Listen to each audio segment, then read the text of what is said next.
Hammer, tu es dans ta cellule. T'es dans le noir le plus complet, mais tu entends des pas qui arrivent dans le couloir. T'as une porte qui s'ouvre et t'es éclairé par la lumière de ton maton. Et il te dit Hammer, apparemment tabasser un mec à mort pour une partie de cartes, c'est pas suffisant pour garder son gros cul en prison. Ils ont besoin de toi. Allez, va t'équiper, prends ton matos. Ah, c'est pas trop tôt, je commençais à rouiller là-dedans.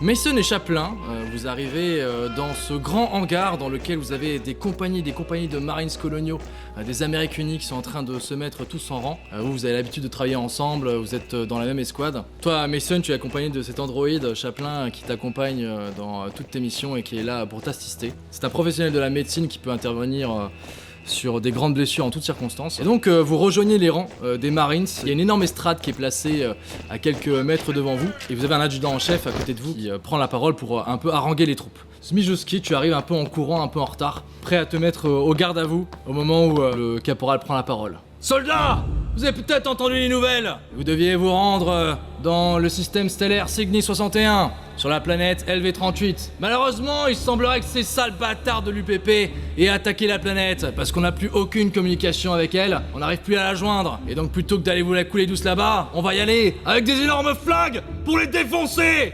Ça marche, compagnie? On est actuellement en station au-dessus du système Kruger 60.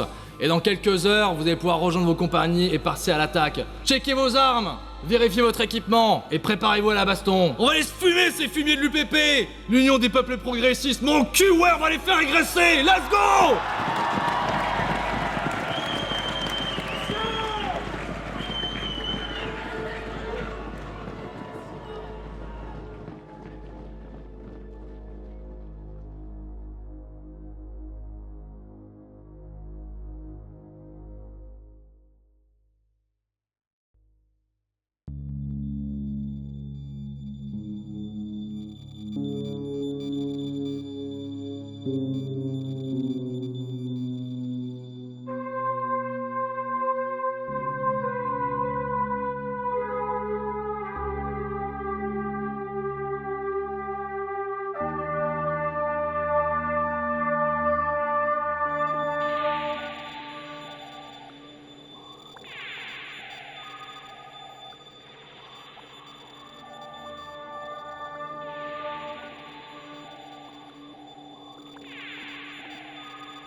Dante, tu es allongé dans un des lits de l'infirmerie du niveau -2 de Fort Nebraska et tu es réveillé subitement par une décharge électrique qui te remonte dans toute la moelle épinière. Tu sens une espèce d'énorme, quand tu touches une espèce d'énorme membrane de métal qui te remonte toute la colonne vertébrale. Tu as plus que des flashs de la dernière fois où tu étais réveillé. Tu te souviens juste d'avoir toute ta compagnie se faire complètement déchirer, exploser par d'énormes déflagrations. Et tu sens, qu'on t'a installé à la place de la colonne vertébrale une espèce d'énorme moelle en métal qui te lance des petits courants électriques dans le dos. Tout de suite, tu sens que dans la pièce à côté, on a entendu que tu t'es réveillé, quelqu'un s'active, il y a une porte qui s'ouvre, et tu vois une infirmière qui arrive, qui se penche vers toi et qui te dit « Ah, ça y est, première classe Dante, vous êtes enfin réveillé. » Qu'est-ce qui m'est arrivé?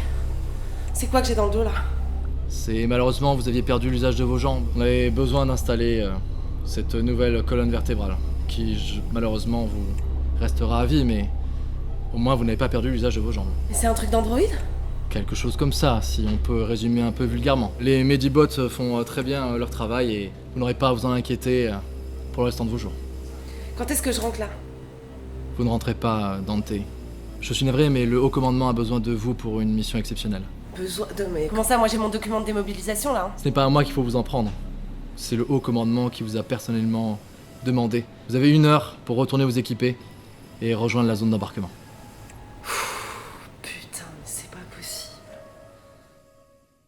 Quelques minutes après, vous êtes en train de courir dans les couloirs avec vos différentes compagnies et vous avez un adjudant qui vous arrête, qui vous fait signe de vous approcher de lui. Mason, Chaplin, je sais pas pourquoi le haut commandement vous parlez, mais apparemment ils ont besoin de vous pour une mission. Prenez votre équipement et allez rejoindre le Cheyenne 48. À vos ordres. Zamjeski là Zmijowski! Mais j'en sais rien, comment tu t'appelles? Elle est où ta putain d'étiquette? Je peux pas lire ton nom. Mais j'en sais rien, je l'ai paumé en courant. Bah j'ai une gueule à aller chercher une étiquette. Non. Bouge-toi le cul et va au bureau des officiers, aller en chercher une nouvelle. Où? Au bureau des officiers, espèce de crétin. Là-bas? Putain mais t'es fini à l'autre chaise. C'est là-bas, espèce de troufion. Ah. Bonne mission Zamjeski et évite de crever parce que j'ai la flemme d'écrire ton nom sur une pierre tombale. C'est Zmijowski, mais ok. Zmijowski, t'es en train de courir vers le bureau des officiers, tu défonces la porte, tu rentres en trompe dans le bureau, et le premier bureau que tu vois, il y a quelqu'un qui est en train de faire de la paperasse juste devant toi qui fait pas du tout attention à toi. J'ai paumé mon étiquette. Il me faut une autre étiquette. Avec mon nom dessus. Bah prends-toi un bout de papier et écris ton nom dessus. Non mais je sais pas si ça va suffire. Le caporal il m'a dit qu'il fallait une étiquette avec mon nom, un truc officiel. C'est vraiment ta manière de parler? Bah oui. Bon, prends, je sais pas, prends n'importe quoi, sincèrement j'ai pas le temps pour... Yona, je sais pas ce que t'as fait, mais apparemment le haut commandement te demande. T'as un rendez-vous avec une escouade. Ok. T'as encore ton équipement? Ouais, bien sûr, évidemment. Bah va t'équiper, mec. Mon étiquette à moi là. S'il vous plaît, prends un peu de papier. Ils sont où les papiers? Comment vous appelez? Zmijowski. Ouais, vous aussi vous faites partie de l'escouade. Bah super, vous allez pouvoir faire connaissance. Allez, bougez-vous le cul, je vous dis qu'on vous attend. Mais mon étiquette! Bah tu en trouveras une dans le Cheyenne. Le quoi?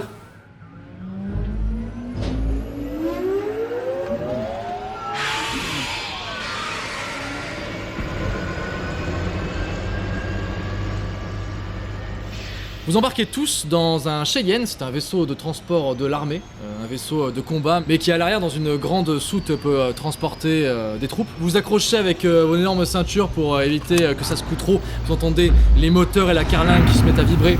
Le Cheyenne se soulève dans les airs, vous avez toute la soute de l'énorme frégate dans laquelle vous êtes qui s'ouvre, et vous jetez avec cet appareil dans l'espace.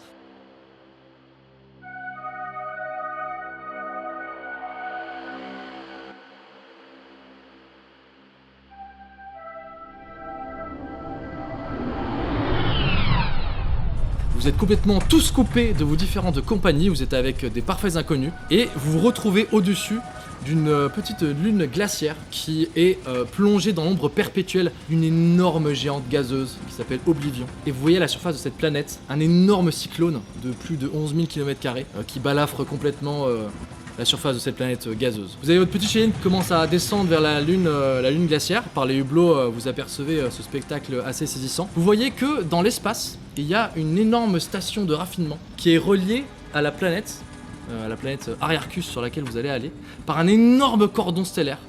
Un énorme cordon qui part du sol, qui part depuis la base du fort stellaire Nebraska et qui remonte dans l'espace jusqu'à atteindre cette énorme station de raffinerie. Et il y a un énorme ascenseur qui permet de faire l'aller-retour en 6 heures à peine et qui permettait avant aux anciens colons de remonter du pétrole directement à la raffinerie pour qu'elle puisse partir directement dans l'espace. Vous êtes un peu tous déboussolés parce que c'était pas du tout parce que la mission que vous attendiez, vous étiez prêts à partir sur le front vers LV38 pour aller combattre les forces de l'UPP, mais vous vous retrouvez tous avec une belle brochette d'inconnus dans la soute puante d'un Cheyenne des Marines Colonies.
Bon, bah brisons la glace, si je peux me permettre de m'exprimer ainsi, rapport à...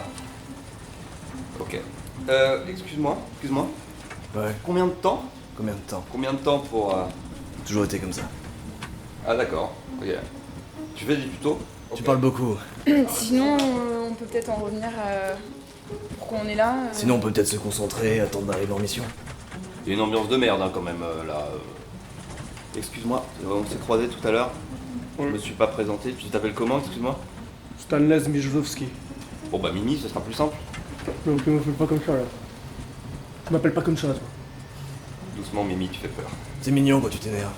C'est Mimi? Ça commence très mal. Je suis bien d'accord. La prochaine fois que tu m'appelles Mimi, je te casse en deux. Et je t'étrangle avec ma ceinture, t'as compris? Oh oui. Qu'est-ce qu'on fout là, putain? Je me posais la même question. J'ai jamais fait de planète de glace, ceci dit. T'as aucune donnée? Très peu. Mais je me débrouillerai. Je crois qu'on a brisé la glace. Hein. Votre Cheyenne survole la grande ville minière de Fort Nebraska, qui est complètement plongée dans la nuit. Vous voyez des petites lumières qui éclairent absolument toute cette ville de mille feux. Et votre Cheyenne se déplace à très basse altitude et se dirige vers un grand fort, un fort bétonné, qui est en plein milieu de la ville, auquel je vous le disais est accroché cet énorme ascenseur orbital qui permet de rejoindre l'espace. Vous sentez votre Cheyenne qui se pose dans la cour et la grande porte de la soute s'ouvre sur un temps glacial. Et vous avez tout de suite une espèce d'énorme vague de froid qui vous assaille. Vous avez 4 personnes qui se protègent les yeux, qui rentrent à l'intérieur du vaisseau et qui vous rejoignent. La porte se referme derrière eux et vous entendez ce souffle du blizzard qui s'arrête. Et donc vous êtes face à 4 personnes, 2 vraisemblablement femmes qui sont des Marines, un homme qui est plus haut gradé, qui a un casque de colonel et une petite moustache, et devant lui, avec un grand béret rouge, vous voyez le Major Hatfield, qui est une putain de légende, on va le dire, dans l'univers des Marines, puisque c'est un homme qui a fait toutes les guerres, qui est connu pour être extrêmement dur, extrêmement violent, mais surtout extrêmement performant. Il a son bras gauche qui lui manque, et il a sa main droite qui est posée sur le pommeau d'une énorme épée dont le pommeau est en peau de requin cousu de fil d'or. Et c'est dans cette posture assez impressionnante qu'il s'adresse à vous. Marines! Je sais bien que vous êtes tous en train de vous demander qu'est-ce que vous pouviez bien foutre là. Sachez que je vous ai tous choisis amoureusement, selon votre dossier, vos compétences, pour confier une mission de la plus haute importance. À partir de maintenant, vous formerez toutes et tous l'escouade Charlie, qui sera dirigée par le capitaine Silva. Le capitaine Silva est une rédemptrice. Ça devrait être suffisant pour que vous compreniez que c'est le fleuron de ce qui se fait dans le corps des Marines, d'accord? Vous avez intérêt à suivre au pied à la lettre tous les ordres qu'elle vous donnera. Je me suis bien fait comprendre? Je me suis bien fait comprendre? Oui, chef! Bien. Quelle est la situation? Vous vous trouvez désormais sur la planète Ariarchus, une lune glaciaire, anciennement une lune pétrolière, qui a été très longtemps exploitée. D'abord exploitée par des colons, et ensuite elle a été réquisitionnée par les marines coloniaux pour fournir à l'effort de guerre. Vous imaginez bien que cette situation a pas trop plu aux colons, qui depuis se trouvent toutes et tous dans une posture d'insurgés. Et vous savez très bien qu'avec la guerre du pétrole, cette planète est un point stratégique pour le combat contre l'UPP. S'ils ont annexé le système Cygnus 61, ils vont sûrement venir s'attaquer à Ariarchus dans très peu de temps. Mais ça, c'est pas votre problème. Vous n'aurez pas à les combattre sur le front avec vos escouades, parce que nous avons une mission top secrète de la plus haute importance à vous confier. Hier, à 2h00, 4 Marines ont déserté Fort Nebraska. Et ils sont pas partis seuls. Ils sont partis avec des informations de la plus haute importance. Des informations top secrètes qui, mises entre les mauvaises mains, pourraient se révéler mortelles lors des conflits à la frontière. Ils ne doivent pas être très loin, ils ne doivent pas avoir une grande avance, mais nous supposons que ces 4 Marines vont essayer de passer à l'ennemi pour essayer de sauvegarder leur personne. Votre mission va être de les retrouver dans les plus brefs délais, de récupérer les informations importantes qu'ils ont avec eux. Et si vous devez faire usage de la force, vous avez toute ma permission et même ma bénédiction, d'accord? Ces 4 Marines sont des anciens rédempteurs. Ils savent ce qu'ils font. Ils sont forts, ils sont vicieux. Vous aurez sûrement beaucoup de mal à les neutraliser. S'ils résistent, n'hésitez pas à leur tirer dessus. C'est bien clair? Oui, chef! Bien. Le capitaine Silva sera en charge des opérations. Si par une suite d'événements, elle est dans l'incapacité de diriger l'escouade, ce sera le sergent Mason qui reprendra son rôle. Maintenant, je vais vous montrer les sales gueules des 4 fils de flûte qui ont essayé de nous tirer des informations. Alors il appuie sur un bouton, il y a un hologramme qui se lance, et vous voyez 2 femmes et 2 hommes dans leur équipement de Marines. Voici Wojcik, sergente, c'est elle la leader des déserteurs. Carvalho, soldat de première classe. Wright, vice-caporal, c'est une sniper, faites attention. Et Reese, également vice-caporal. Apparemment, d'après nos informations, s'ils ont essayé de passer à l'UPP, soit ils se sont dirigés vers le spatioport pour essayer de trouver un moyen de se barrer, soit ils sont partis peut-être à l'Oblivion. Le dernier bar peut être encore ouvert sur cette lune, et qui est un bon gros foyer d'insurgés. C'est à vous de décider où est-ce que vous allez vous rendre. En premier lieu, toute la planète était en cours d'évacuation. Les derniers civils sont en train d'être évacués au spatioport pour quitter cette lune qui va sûrement devenir une zone de guerre. Mais ces informations sont trop importantes pour qu'on laisse qui que ce soit bouger son cul de cette putain de lune. Donc à partir de maintenant, toute l'évacuation est arrêtée et stoppée tant que vous n'aurez pas retrouvé ces putains de déserteurs. D'accord? Donc il faut agir dans l'urgence, sinon ça risque de créer une satanée putain de poudrière avec tous les insurgés qui risquent de nous en mettre plein la gueule. C'est clair pour tout le monde? Oui, chef. Bien, est-ce que vous avez des questions, Marines? Alors qu'est-ce que vous foutez encore là? Bougez-vous le cul! On va aller niquer ces 4 enculés. Suivez le colonel Meyers. Et vous voyez donc cet homme avec la petite moustache qui vous fait signe de le suivre. Vous avez la grande porte de débarquement du Cheyenne qui se rouvre derrière vous. Vous avez ce grand blizzard qui se rengouffre et qui frappe dans le dos le Major Icefield qui n'a l'air absolument pas perturbé. Vous passez sur ses côtés en courant avec vos armes à la main. Vous allez dehors avec le colonel Meyers. Vous arrivez dans la grande cour de Fort Nebraska. Donc c'est un immense fort qui est composé de plusieurs bastions. Il y a un bastion nord, un bastion ouest, vous avez des énormes canons stellaires qui pointent leur nez vers les cieux. Dans la cour, vous avez pas mal de Marines qui sont en train de s'activer. Ça crie dans tous les sens. Et devant vous, vous avez une espèce d'énorme bastion blindé. C'est un transport de personnel blindé. Et vous voyez qu'il y a une énorme mitrailleuse qui dépasse d'un endroit. Et aussi également un énorme canon à plasma. Ce sera votre engin de transport pour votre mission à venir. Vous rentrez dans cette espèce d'énorme véhicule blindé de transport de troupes. Oh, c'est moi qui conduis, ok? Tu prends le volant, Zbijewski, et tu as ces énormes portes blindées de Fort Nebraska qui s'ouvrent. Tu te lances dans des petites ruelles, la ville de Fort Nebraska. C'est un amas de petites habitations à un étage qui sont presque juste des casemates posées les unes à côté des autres. Vous voyez partout autour des rues des espèces d'énormes pipelines qui ramènent le pétrole directement dans les grandes cuves de Fort Nebraska. C'est une ville qui est plongée dans un crépuscule perpétuel, c'est triste. Vous voyez quelques vagues figures ombreuses qui errent un peu dans les rues de la ville. D'après les données que j'ai pu trouver sur la ville, elle comptait 200 000 colons à la base. Il n'y en a plus que 2000 aujourd'hui, ils sont tous en voie d'évacuation. Marines, votre avis? C'est notre destination. Oblivion, il y a des insurgés, on doit chercher 4 enculés, c'est Oblivion. Alors, si je peux me permettre, d'abord en termes de préambule, j'espère que vous êtes plus vacances au ski que vacances à la plage, ça c'est dit. Et puis ensuite, je pense qu'on devrait quand même aller au spatioport. Pour faire quoi? Il y a peut-être des informations à choper avant de se jeter dans la gueule du loup de cette manière-là et de risquer d'être trop frontal. Bon, décidez-vous là, parce que je suis à gauche ou à droite, hein. C'est pas une putain de démocratie, c'est pas à nous de décider. T'en penses quoi, toi? Mon rôle, c'est de buter les gens, pas de décider, chef. J'aime cet esprit. Et vous? Spatioport. Alors, direction Spatioport. Ton nom? Zbijewski. Ouais, c'est ça. Allez, conduis-nous là-bas.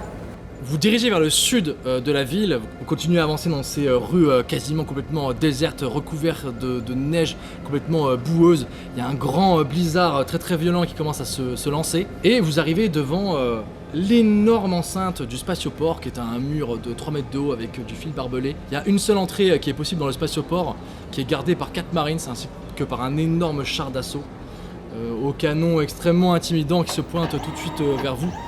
Il reconnaît que vous êtes un véhicule de l'armée des marines coloniaux et vous avez un homme qui vient toquer à la fenêtre à côté de la porte qui permet de sortir le véhicule sur le côté. Allez, ça commence.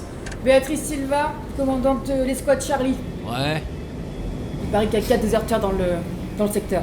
vous êtes dans la mer, vous cherchez des déserteurs. Ils sont 4. Il y a plein de monde qui est en train de s'accumuler dans les hangars là, c'est un peu compliqué. Vous êtes combien? On est 7. Si vous avez l'accréditation nécessaire, ouais, je peux vous laisser passer, ouais. Et t'entends qu'il y a son comlink qui vibre, qui grésille. Ah ok, d'accord. Ça marche, Major, je laisse passer. Et du coup, il fait signe au gros char qui s'écarte et vous pouvez rentrer dans l'immense spatioport qui est en fait une espèce d'énorme plaine goudronnée qui est complètement désertée. Vous voyez des grands hangars au fond de l'enceinte qui sont éclairés dans lequel il y a l'air d'avoir de l'animation. Et vous avez un énorme vaisseau de guerre Marines qui est cloué au sol et qui est entouré par 6 Marines armés de munitions. Et vous voyez des gens qui font la queue devant cet appareil. Zbijewski, là, rapprochez-vous de... Zbijewski. Zbijewski, oui. Rapprochez-vous de ce vaisseau. On va aller voir ce qui se passe. Capitaine, avant qu'on sorte, je sais pas ce que je fais là en fait. Je tenais juste à le dire à l'équipe. Ouais, moi non plus, je sais pas ce que tu fais là. Mais moi non plus, je sais pas ce que je fais là, je devrais déjà être là. Écoutez. Aucune de mes capacités n'est nécessaire pour cette mission, il y a aucune raison que je sois là. Bien sûr que si. Je suis d'accord avec elle, chef. Non. Vous avez tous été choisis pour une très très bonne raison. Et si ce matin, Ces personnes étaient de parfaits inconnus. Aujourd'hui, regardez-les bien, car ce sont vos frères et sœurs d'armes. Je connais même pas leur nom. Je m'appelle Dante, moi. Ah, ouais, moi je propose qu'on fasse un tour de table. Moi je m'appelle Yona. Enfin, quel Yona? Chaplin? Chaplin? Qu'est-ce qui se passe? Chaplin, ça va? Qu'est-ce que... Chaplin, ça va? Excusez-moi. Est-ce Je n'ai qu'on pas peut l'habitude des savoir planètes de glace, j'ai juste quelques réglages à faire, aucun souci. Et vous allez pouvoir les faire? Pas de souci, capitaine. Waouh. Bon, donc Chaplin, Yona. Mason. Attendez, c'est quand même rigolo d'être l'équipe Charlie et que je t'appelle Chaplin. Mon ancienne escouade m'appelait Charlie. Il n'y a pas de hasard. Arrête, rigole pas, t'as pas la Et rêve. vous, qui ne parlez jamais? Hammer. Bien. Rappelez-vous, Marines, une bonne escouade est une escouade soudée. Alors on reste ensemble. Alors excuse-moi, Sorette au bonnet, c'est quoi ton nom? Mason. Mason. Et pourquoi tu dis que tu peux pas faire partie de l'équipe? J'ai pas compris. Je viens de la NRBSC, je me spécialise dans les épidémies, dans les infections. Vous avez pas besoin de moi en fait. Il n'y a aucune raison pour laquelle je dois être là. Non, pas besoin, là. Mason, si vous êtes là, c'est que vous êtes utile. Exactement. Ah bah ça reste à voir. Tu sais tirer au moins? Qu'est-ce que je viens de dire? Sur une escouade, une bonne escouade est une escouade soudée. Vivante. Est-ce qu'on pourrait se concentrer sur la mission? Oui, merci Hammer. S'il y a bien un truc que j'aime pas, c'est ceux qui flânent et les traîtres. J'ai très envie d'aller buter ces enfoirés de putain de fils de pute de traîtres, alors si on pouvait se bouger le cul. Eh ben là, on a un bon esprit. Avancez jusqu'au vaisseau. Vous arrivez devant cet énorme vaisseau de guerre, le Moningham, dont la soute est ouverte. Vous avez des Marines qui empêchent les gens de rentrer. Vous sentez que la situation est un petit peu tendue. Le Moningham, il est juste à côté d'un énorme hangar où vous avez des centaines et des centaines de personnes qui font la queue dans une espèce de brouhaha. Ils sont tous assis en rang, mais vous sentez que la situation elle est un peu tendue. Au moment où vous sortez sur le tarmac, vous êtes assaillis tous par cet énorme blizzard, et vous avez tout de suite des gens qui vous voient, et vous entendez tout de suite les premiers cris qui disent « Hey, qu'est-ce qui se passe? Pourquoi l'évacuation elle est arrêtée? On devrait partir! Wow, calmez-vous! Tu les as un peu menacés, ça a bien calmé tout le monde. Ok, on avance tous ensemble. Faut calmer le jeu. Ils sont pleins, on va commencer le mouvement de foule. Qu'est-ce qui vous arrive? Pourquoi on se fait braquer là? C'est quoi votre problème? On a pour ordre de fouiller le périmètre. T'es obligé de le fouiller avec ton flingue? Qu'est-ce que vous foutez tous ici? Mais qu'est-ce qu'on fout? On évacue, on attend l'évacuation! Pourquoi on les évacue pas? L'évacuation est arrêtée jusqu'à nouvel ordre. Et pourquoi? Il y a le putain de l'UPP! On se calme tout de suite! Tu vois que le mec il est hyper impressionné devant cette espèce d'énorme frigo que tu es à Meur. Mais tu vois que les esprits s'échauffent quand même. Ça commence à gueuler à droite à gauche. Tu vois des gens qui commencent à essayer de bousculer les Marines qui sont devant le Moningham. Ça commence à être de plus en plus chaotique. Votre arrivée n'a pas amélioré la situation. Tu sens que ça commence à s'exciter comme ça, un peu partout. Bon, on s'approche des Marines, on leur demande s'ils ont vu quelque chose d'anormal. T'approches vers un Marines, tu vois, qui est en train de repousser un colon et il dit « Reste à ta place, tu bouges pas, putain! Qu'est-ce qu'il y a ?» Commandant de Béatrice Silva, je dirige l'escouade Charlie. Ah cool, on attendait du renfort, c'est un merdier total, pourquoi on a arrêté l'évacuation? C'est quoi ce bordel? Je peux rien vous dire pour l'instant. Est-ce que vous avez vu une activité anormale, des personnes suspectes? Là, vous voyez bien, ça, tous ces fils de pute, ils sont suspects. S'il y en a un qui sort un flingue, qui sort une arme, on est dans une merde intersidérale, là, ça va partir en couille, cette connerie, ça va partir en émeute. On flingue tout ça. Comme ça, s'ils sont dans le lot, on aura réussi la mission. Ouais, faut les calmer, on en prend un, je le crappe devant tout le monde. Faut interroger les civils. Et par où commencer? Il y en a plein. Alors on les met à la file. Ouais, qu'est-ce qui se passe? Il y a des Marines, il faut évacuer les Marines. Vous voyez toute cette foule qui sort du hangar comme ça. Vous avez mis genre des centaines de personnes. C'est nous! On doit être évacués là, qu'est-ce que vous foutez? D'accord, avec Hammer, on les défonce. Attends, le Marines qui est à côté de vous dit oh, vous vous calmez, ok? On tire pas sur des putains de civils. Vous voulez quoi, que toute la population se retourne contre nous et que tout le monde part à l'UPP? Vous faites quoi là? On est en train de gérer la situation, vous arrêtez votre bordel, ouais? Je pense qu'on peut essayer de faire confiance aux marines sur place pour essayer de scanner la population et les gérer à notre place. Nous, on peut aller chercher ailleurs en attendant. Wow, il a pas le temps de te répondre, il y a des centaines de personnes qui arrivent et qui s'approchent du... Ok, on retourne dans la bagnole, on va à l'Oblivion, allez tout de suite, on y va. Mais t'as quelqu'un qui te saisit le bras, Silva, et t'as un colon qui dit faites comme si je vous regardais pas. Si on sait que je parle aux Marines, je vais me faire défoncer par les insurgés. J'étais au bar de l'Oblivion hier et je crois que j'ai des informations intéressantes pour vous. Vous cherchez des gens, non? Ouais, je vous ai vu arriver en grande pompe, vous cherchez qui? Toi, dis-moi ce que tu sais d'abord. Il y a des mecs, il y a des Marines qui ont essayé de se barrer. Parle plus vite, donne des noms, putain. Et qu'est-ce que j'en sais? Alors non, j'en sais rien, j'ai juste vu au bar de l'Oblivion, ils ont parlé avec un mec que je connais qui est un insurgé. Il s'appelle comment? Ivan Stoll, mais je sais pas si ça va vous aider quoi, voilà. Ils sont partis où? J'ai entendu dire qu'ils se sont tous séparés, qu'ils se sont engueulés, qu'il y a eu une grande engueulade, et qu'il y en a un qui s'est fait choper par la police, par les marchaux. Ouais, t'as pas une petite pièce du coup pour l'info? J'ai pas le temps pour ça. Tu te fous de ma gueule? Attends, je t'ai aidé. Comment ça, c'est de ta gueule? Calme-toi, Toi, tu fermes ta gueule. Eh putain, mais les marines, vous êtes vraiment des fils de pute, vous venez de prendre notre pétrole, et après vous nous crachez à la gueule comme si on était des merdes. Tiens, prends cette pièce. Eh, merci monsieur. T'as de la chance, petite merde. La situation commence vraiment à devenir ultra chaotique. Chaplin, t'es un peu bousculé par 2-3 personnes comme ça, et d'un coup, tu vois un mec juste à côté de toi, mais il est vraiment à côté de toi, qui transpire à grosses gouttes. Il est vraiment sous sa casquette, tu vois qu'il est à côté de toi, il transpire de ouf. Il est vraiment juste à côté de toi, tu vois, il est comme ça. Il est pas bien.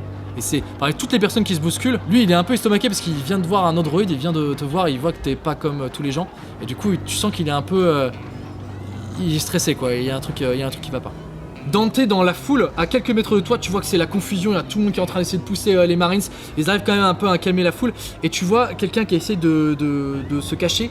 Et tu vois cette femme noire qui en fait cache sous des vieux vêtements un costume de Marines. Et tu reconnais, c'est la vice-caporale Wright, une des déserteuses que vous recherchez. Elle plonge son regard dans le tien, elle te voit, elle te regarde dans les yeux, elle te fait comme ça.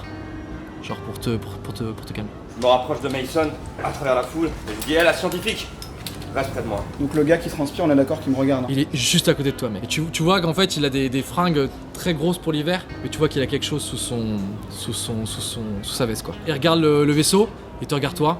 Qu'est-ce qui vous arrive? Enfoiré de Marines, putain. Vous voulez pas qu'on se barre de cette planète, hein? Eh ben, personne se barrera de cette planète. Il sort un petit bouton pressoir, comme ça, il a le pouce juste au-dessus. Et tu vois qu'il y a un câble qui est relié à quelque chose sous son gilet, comme ça. Je vise la... Hey, tout de suite, t'as la foule qui s'écarte comme ça, tout le monde se jette par terre. Elle est là, putain, elle est là! Calmez-vous! Calmez-vous! Je l'ai dans mon viseur. Tu vois qu'elle, dans la main, elle sort une espèce d'énorme grenade, c'est une grenade choc qui peut coucher tout le monde Là, sur j'attends pas. 10 mètres. Je la regarde, je l'ai dans mon viseur. Hey, et non, je tire non! sur White. Fais pas ça! Bam! T'as une balle qui lui traverse l'épaule. Ah! Elle tombe par terre, elle jette sa grenade. T'as une explosion monumentale qui te brûle complètement les oreilles. Tu vois plus rien. Tu tombes au sol. T'es complètement perdu. Il y a tout le monde sur 10 mètres qui se couche. Tu vois un mouvement de panique. Il y a tout le monde qui se met à vous bousculer, à vous marcher dessus. Vous avez pas à vous décaler. Il y a le mec à côté de toi qui panique. Tu vois qu'il regarde, il comprend pas trop ce qui se passe. Il entend des tirs et des marines qui tirent en l'air. Faut évacuer! Clic! Il appuie sur ce bouton. Je sais que j'ai qu'un dixième de seconde pour me retourner et commencer à courir. J'ai des réflexes surhumains, donc je me retourne et je commence à courir. Une énorme explosion derrière toi qui balaye le dos, tu t'envoles dans les airs, tout le monde est couché, tu vois des dizaines de personnes autour de toi qui sont instantanément pulvérisées. Yona et Mizuski, vous êtes touchés par l'explosion, Mizuski, tu t'envoles comme par miracle, tu tombes sur des gens qui amortissent ta chute. Yona, tu t'es pris un éclat dans l'épaule, tu vois que tu commences à saigner, et d'un coup t'as un espèce de calme monstrueux qui s'abat sur toute la scène et tout le monde est complètement choqué. Vous entendez des cris de panique à droite à gauche, des cris de douleur. Il y a une espèce d'énorme charnier. Il y a au moins des vingtaines, trentaines de personnes qui ont été complètement pulvérisées par cette explosion. Et là, tout le monde se met à courir dans tous les sens. C'est la panique. Les gens quittent le spatioport en hurlant et en criant. Vous vous faites bousculer. Les gens qui sont encore à terre, vous faites marcher dessus. Il y a quelqu'un qui te marche dessus. Mason, quelqu'un te bouscule et t'as du mal à garder ton arme dans tes mains. Toi, Hammer, t'es bousculé par des gens, mais tu bouges pas. T'es absolument complètement stoïque. Chaplin, reviens, Chaplin! Tu te réveilles au milieu du charnier, Chaplin, tu regardes si t'es un petit peu endommagé. Chaplin!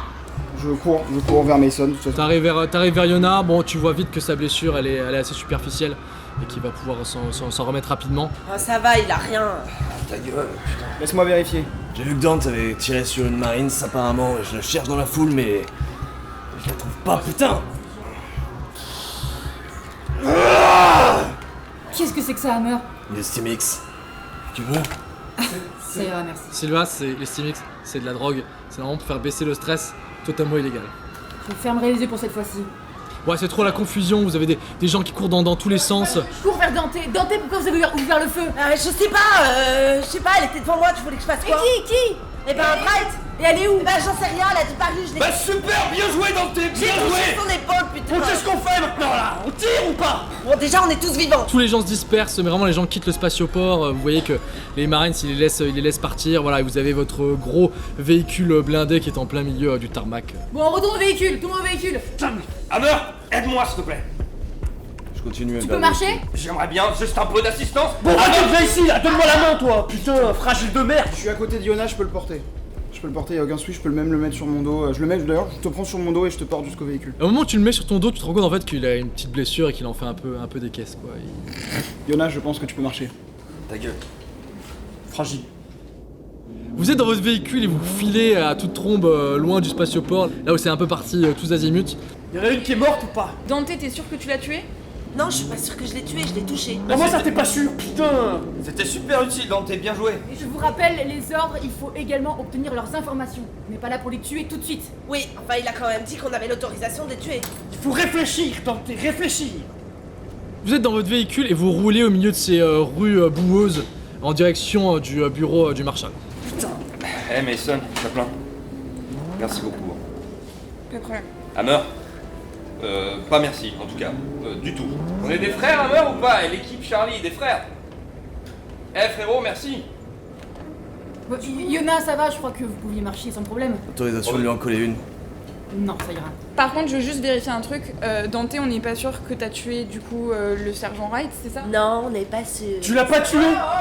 Dans la confusion qui s'est passée au spatioport avec ces centaines et centaines de personnes qui sont parties dans tous les sens, c'est sûr qu'elle a réussi à se barrer, en tout cas à sortir de vos radars. Mais au moins je l'ai blessée. Donc elle est plus lente. On n'a plus qu'à croiser les doigts pour que ça ait suffi. Après plusieurs longues dizaines de minutes à vous frayer un chemin dans les ruelles sinueuses de la ville de Fort Nebraska, vous arrivez dans un grand parking qui est juste devant le bureau du Marshal, qui est un espèce de mini-fort. C'est un petit bâtiment, mais quand même un gros bastion, quoi. Vous sentez que c'est à l'épreuve des explosions, à l'épreuve des attaques. Et vous arrivez sur ce petit parking complètement enneigé avec plein de petites voitures cabossées qui sont laissées à l'abandon à droite à gauche. Toujours pas une âme qui vive. Puis jusqu'y tu tournes le véhicule pour te garer discrètement à un endroit. Mais t'es pas très rassuré par cette atmosphère. Et tu sens un peu un frisson dans ton dos parce que, je sais pas, c'est presque trop calme par rapport à ce que tu attends d'une ville normale, voilà. Je te sens flipper, Smijewski. Ouais, mais c'est bizarre, y a pas de bruit, y a rien. Tu gares votre grosse forteresse roulante sur une place de parking, tu coupes le contact et à ce moment-là tu regardes par la vitre et tu vois que derrière une voiture, tu as quelqu'un qui te vise et tu vois le reflet sur le métal d'une tête de lance-roquette.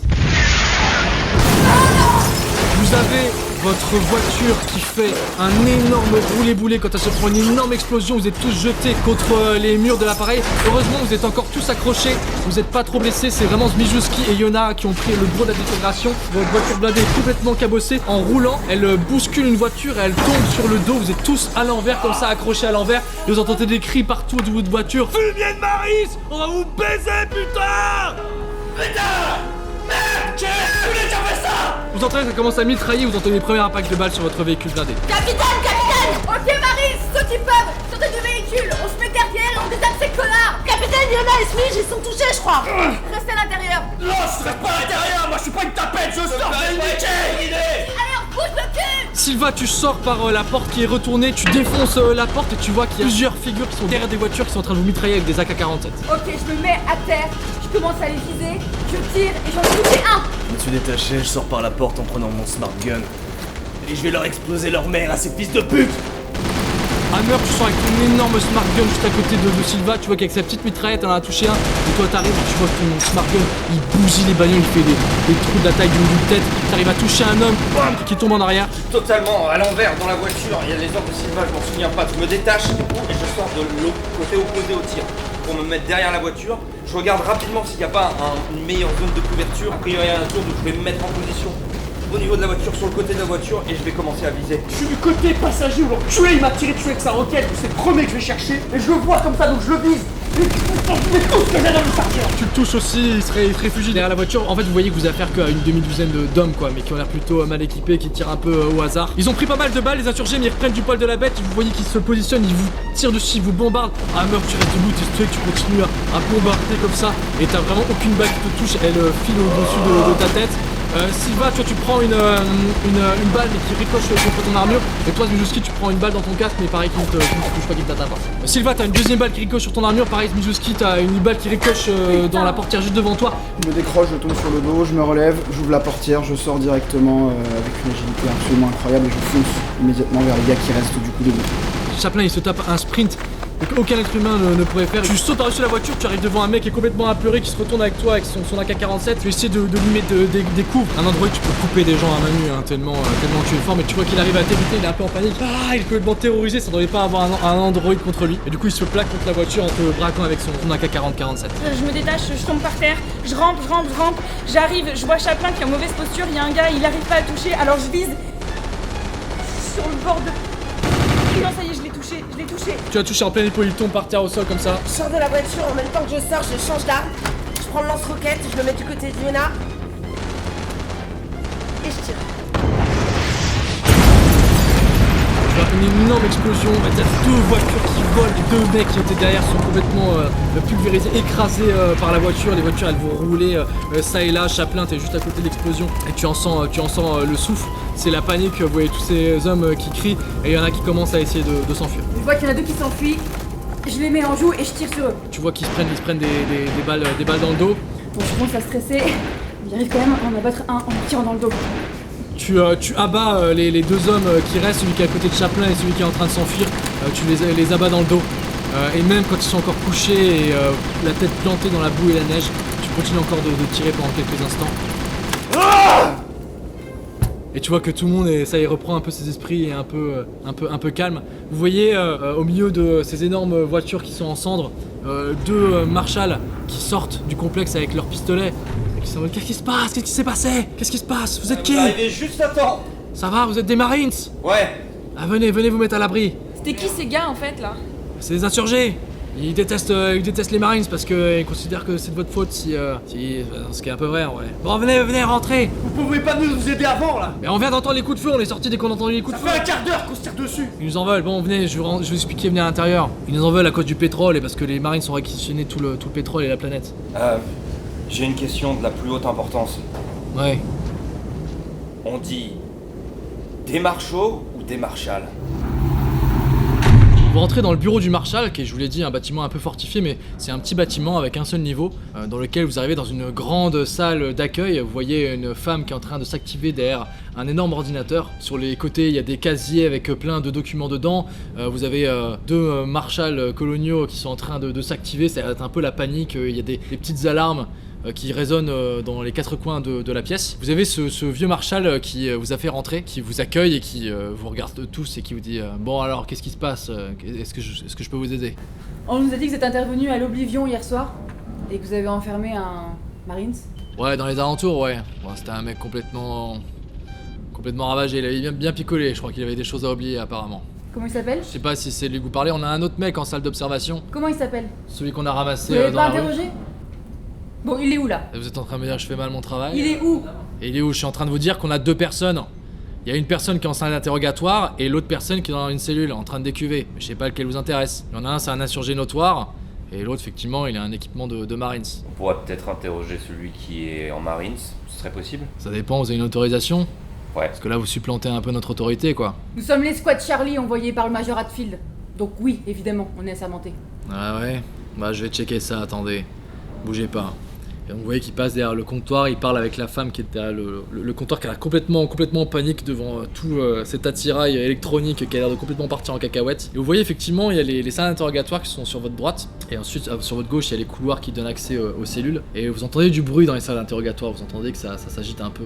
Il y a des gens qui sont interrogés actuellement? Ouais, je vous ai dit, on a chopé un mec qu'on soupçonne être un insurgé qui bosse avec l'UPP. Et est-ce qu'il a parlé? A priori pour l'instant non, mais il a pas l'air très bien, il a pas l'air de se sentir très bien. Donc je sais pas ce qu'il a, bon. Capitaine? Eh ben on va aller le voir. Et ça veut dire quoi, il se sent pas bien? J'en sais rien, comme quelqu'un qui se sent pas bien, qu'est-ce que je vous dise, il se sent pas bien. Chaplin, tu pourrais aller jeter un coup d'œil. Je suis médecin, je peux aller le voir? Ouais, tu vois que ça le fait un peu chier, vous marchez sur ses plates-bandes et tout, et donc il t'amène du coup vers les salles d'interrogatoire. Chaplin, je viens avec toi. Donc les deux vous rentrez dans la salle d'interrogatoire, enfin c'est une salle d'interrogatoire mais il y a un miroir sans teint derrière lequel vous pouvez vous cacher, donc effectivement vous voyez ce mec qui est posé à une table, qui est face à un marshal colonial qui a l'air de bien faire la gueule, mais qui a l'air de rien en tirer, et lui il est comme ça, il se tient le ventre, il dit putain mais je vous dis que je me sens pas bien putain. Putain, il a une sacrée chiasse. Ça va pas je vous dis. J'ai rien fait putain, laissez-moi partir. Moi j'ai quand même l'impression qu'il a besoin d'une petite menace, donc je vais y aller aussi. La dame qui est derrière son clavier, elle a l'air complètement paniquée, elle dit je capte plein de signaux ultra bizarres. Vous avez pas quelqu'un qui s'y connaît en technique là? J'arrive pas à gérer mon satané ordinateur. Hammer, tu t'y connais? Ouais, je m'approche de l'ordinateur et puis je tape fortement avec mon bras gauche dessus pour voir si ça fonctionne. Ça crépite et ça fait rien. Putain, Hammer, je croyais que tu t'y connaissais. Chez moi, ça marche comme ça. Tu tapes bien sur le truc, tu dois remettre une antenne en place, tu sais pas, c'est la magie de Dieu qui a opéré, mais le truc remarche. Et tu vois que sur son ordinateur, elle capte une onde de radio, une fréquence de radio qui n'est pas normale. Enfin, vraiment, il y a pas mal de voyants qui s'allument en rouge. Et elle te fait écouter au casque, elle dit ah oui, tiens, regardez, ça marche, merci. Et elle te fait écouter. J'en ai rien à foutre. Je le passe à... Moi, ça m'intéresse. Tu entends des déclics en fait, qui se répètent, mais qui forment un motif. Et vous pouvez me dire ce que c'est? Parce que j'ai une tête à savoir décrypter un langage codé. Je sais pas, c'est vous qui êtes derrière l'ordinateur. Donc tu écoutes, et effectivement tu as déjà appris à décoder certains codes cryptés, enfin ça a été dans ton entraînement, dans ta formation, tu connais déjà ça. Je comprends que c'est un code crypté, en le déchiffrant, tu arrives à traduire « attendons pour livraison du paquet » et tu as une suite de chiffres qui correspondent à une latitude, à une longitude. C'est pas du tout un code crypté des marines coloniaux parce que tu le connaîtrais, donc c'est sûrement un code crypté d'une puissance ennemie, étrangère, tu ne sais pas, mais c'est quand même très bizarre que des gens aient ce niveau-là. En tout cas, des civils n'ont pas généralement ce niveau-là de connaissances. J'entends un code crypté, je crois qu'il parle d'une livraison, et j'ai la longitude, la latitude. Je peux la noter? Et donc tu vois, c'est à peu près au nord, c'est au niveau des champs pétrolifères de Fort Nebraska, c'est au nord de la ville. Dans une région, dans une zone qui a l'air un peu désolée. Mason, Chaplin et Smijowski vont rentrer dans la salle d'interrogatoire et donc vous avez ce Marshall qui a l'air un peu dubitatif, qui est face à cet homme qui se tient le ventre comme s'il avait des énormes crampes d'estomac. Il va... Vous n'avez pas putain de cacher, j'ai mal au bide, je vous dis putain. Je suis officier médical, je prends le contrôle de la situation. Ok. Yona, tu gardes la porte. Capitaine, sans vous la recommander, si vous pouviez garder la porte aussi. Mason allait donc aider Hammer avec son ordinateur, il a pas l'air de s'en sortir. Et monsieur le Marshal, je vais vous demander d'aller rejoindre les autres Marshals dans l'open space. Ok. Bah, bonne chance avec ce couillon, il a l'air vraiment complètement à l'ouest quoi. Il y a le Marshal qui est dans l'open space qui va voir Silva et dit ah j'ai retrouvé une plaque qu'on a piquée au mec qu'on a foutu dans la cellule 4. Ça s'appelle Reese apparemment. Ça vous dit quelque chose? Cellule 4? Cellule 4 ouais. Très bien. Et ben je prends Hammer et on y va.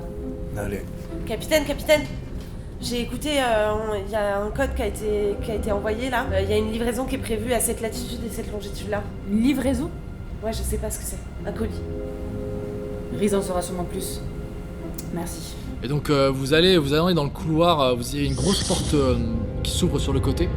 Tout cet immense bureau du Marshal est très très mal éclairé, vous arrivez dans ce long couloir avec des cellules vraiment glauques sur votre gauche et vous voyez au bout la fameuse cellule 4. Je me sens pas bien, docteur. Ça va pas, j'ai mal. Docteur, faites quelque chose, putain. Bien sûr. Vous êtes médecin ou quoi? Ok, très bien. Je vais pas t'écouter, je vais rester juste derrière la porte, je te regarde à travers la vitre. Ok, ça marche. Il lâche une caisse, mais monumentale. Oh putain l'enculé! C'était quoi ce bruit? J'avais dit que c'était une grosse chiasse. Il s'est fait dessus mec, t'es vraiment...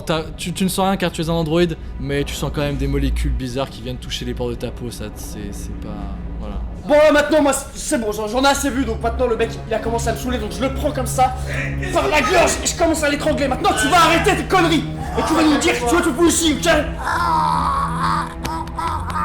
Bon, je desserre un petit peu. Mais ça va pas, il courait pas ouf lui! T'es un malade! J'attrape le bras de Zubrovka et j'essaie de lui faire lâcher prise. Putain c'est Smijowski, c'est compliqué à dire, Smijowski! Si t'es un androïde, il t'enlève le bras, mais comme si c'était un enfant quoi. Je le regarde dans les yeux, je lui dis calme-toi. Il lâche le bras. Il est vraiment plus fort que toi. Sylva, tu arrives dans le couloir en face de la cellule 4 avec Hammer derrière toi. Et tu vois que c'est une petite cellule qui est éclairée au sol. Tu as un homme qui te tourne le dos, qui est à genoux et qui a l'air un peu prostré sur lui-même, comme ça il ne bouge pas. Et autour de lui, tu vois une énorme mare de sang. Agent Riz? T'as pas de réponse. Bon, je retourne voir le Marshal. Tu retournes dans le couloir vers le bureau du Marshal. Là, t'as une espèce de liquide horrible, un gros liquide visqueux, baveux qui te tombe sur l'épaule. T'entends un bruit de déglutition, quelque chose de très bizarre. Mais c'est quoi ce bordel? T'as quelque chose d'énorme qui est tombé juste derrière toi sur le sol, juste entre toi et Hammer. Vous êtes presque dos à dos et c'est entre vous. Hammer, tu te retournes et se déplie derrière toi une espèce d'énorme créature noire avec, à la place de la tête, un bulbe monstrueux, allongé, métallique. Sylva, tu te retournes vers ces choses qui est à quelques centimètres de ton visage. Tu vois une rangée de dents métalliques qui s'écartent. Et à l'intérieur de cette bouche inhumaine, tu as une autre petite bouche métallique qui pointe vers toi. Tu as les yeux plongés dans ce visage monstrueux dans lequel il n'y a pas Dieu. Et tu vois ce grand corps noir, ces grandes mains noires au bout desquelles il y a des énormes griffes. Et derrière le corps de la créature, tu vois une énorme queue noire qui se déplie et au bout de laquelle il y a un énorme dard noir qui pointe dangereusement vers toi. Sylva, tu as cette créature de plus de 2,40 m au-dessus de toi qui pousse un cri horrible. Elle t'attrape à la gorge, avec l'autre main elle s'agrippe au plafond et elle escalade. Et elle te monte au plafond, t'as les pieds qui ballottent complètement à 1 mètre au-dessus du sol. Elle s'accroche au plafond à l'envers et elle ouvre sa gueule juste devant toi. Là j'entends un cri là qui vient de loin et j'ai l'impression que je reconnais cette voix en fait, c'est une voix de mon équipe ça, je sais pas de qui mais je prends mon lance-flamme, je prends ma ceinture et je décide d'aller vers le bruit. Tu passes au niveau du bureau du marshal, tu passes devant Dante qui a l'air un peu perdu, comprend pas trop ce qui se passe, tu entends les cris. Tu ouvres la porte du couloir qui mène vers les cellules et tu vois cette espèce d'énorme créature noire monstrueuse, tu n'as jamais vu ça, tu sais pas de quel enfer ce truc sort, mais elle a attrapé Sylva par la gorge, elle est au plafond, elle est en train de l'étrangler et Sylva elle a les pieds qui battent complètement dans l'air. Et je réfléchis pas, je lui mets un énorme coup de ceinture en plein dans la gueule. Tu viens fouetter son espèce d'énorme bulbe noir, elle pousse un espèce de cri horrible et tu vois qu'elle tourne sa tête vers toi, tu vois que tu lui as fait mal, tu lui as un peu fracturé le crâne, elle pousse un cri de souffrance horrible. J'ai entendu la capitaine hurler, donc je vais faire ce que je sais faire de mieux, je cours. Je vois l'espèce d'énorme bestiole aussi. Accroché au plafond, cette espèce d'énorme monstre. Je saute en hauteur et j'essaie de mettre un grand coup de main sur le bras de la créature pour lui sectionner et libérer la capitaine. Tu le frappes mais pas assez fort, tu le frappes sur son bras et en fait tu arrives avec tes mains qui sont tellement rapides à un peu lui entailler la main et tu vois que toute ta main commence à se faire ronger par une sorte d'acide. T'as la main qui commence à fondre et tu vois la moitié de ta main qui tombe au sol dans une espèce de mare acide qui fume. Hammer, tu vises la créature au plafond, tu tires comme un énorme taré, tu mitrailles tout le mur, t'as tout le mur qui explose, la créature elle se fait complètement clouer, elle tombe au sol avec Sylva. Par miracle, elle tombe dans une éclaboussure d'acide, par miracle, tu n'es pas touché Sylva, t'as de l'acide qui tombe sur tous les murs et toi tu ne prends absolument rien et t'es en train de clouer la créature au sol qui est vraiment dans une très mauvaise forme. La sale pute! Je reprends mes esprits, je m'extirpe de la créature, je prends mon arme et je la canarde. T'es à bout portant et du coup t'es complètement paniqué parce qu'elle a des gestes hyper rapides. Tu vois cette espèce de bouche dans sa bouche qui ressort et qui passe juste à côté plusieurs fois de ta tête. Elle est vraiment sur toi, t'arrives pas à la viser. Tu la touches un peu mais tu sens que sa peau chitineuse en fait elle est complètement blindée et que certaines de tes balles n'arrivent même pas à passer au travers. What? Qu'est-ce que c'est que ce truc? Je panique un peu mais je recule et je passe en semi-automatique pour te canarder ce que je vois. Yona, tu tires et t'es quand même un tireur d'élite, tu lui tires en pleine tête, t'as son crâne qui explose, une explosion d'acide. Sylva, à nouveau, elle se prend de l'acide sur ses vêtements, mais il y a vraiment que quelques gouttes qui la touchent.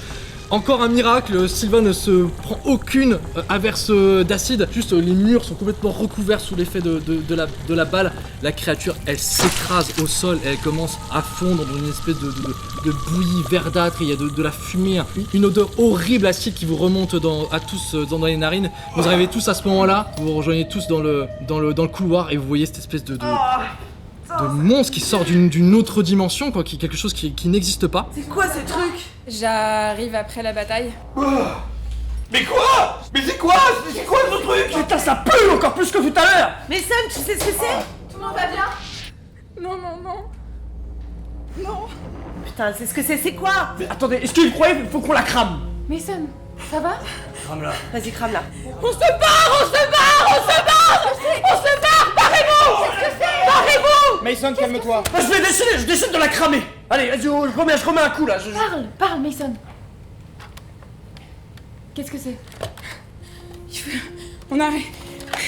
Il a raison, faut le cramer. Allez, putain, je te l'avais dit! Bon, allez, c'est parti! Faut se barrer les gars, faut se barrer. J'attrape mon lance-flamme, je vais la brûler cette saleté, je vais la brûler, je vais la cramer. Bon, t'es prête, on la crame ou pas? Allez, c'est parti!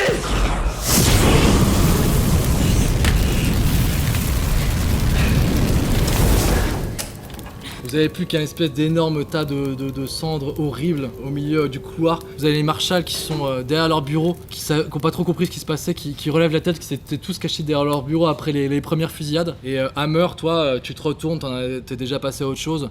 Tu ouvres la porte de la cellule et tu passes devant le cadavre de cet homme qui est à genoux au sol. Et tu vois qu'en fait, tout son torse est complètement ouvert, comme si quelque chose avait explosé de l'intérieur, toute sa cage thoracique est ouverte, et sûrement cette créature monstrueuse et noire lui a dévoré le visage et tous les doigts. Et il repose juste comme ça, au sol, à genoux. Je m'approche un peu et je commence à toucher le trou qu'il y a dans son corps. Venez voir. Ah, putain, c'est dégueulasse! Hammer, arrête de toucher à ça, putain! Ah, c'est rien, c'est du... Arrête de toucher à ça! Bon, Mason, maintenant tu vas parler. Qu'est-ce que c'est que ce bordel? On voit tous que tu sais un truc. Je suis ta commandante et je t'ordonne de parler. Capitaine, on la bute si elle dit rien. J'ai pas le droit de parler! Mais pourquoi? Ils m'ont interdit. Qui? Laissez-la tranquille, on a plus urgent pour l'instant. Je sais pas ce que c'est, d'accord? Je sais pas exactement ce que c'est, on n'a jamais trouvé de nom. Qui t'a interdit de parler? On va juste pas survivre! Qui t'a interdit de parler? Capitaine, Quoi? je peux me permettre.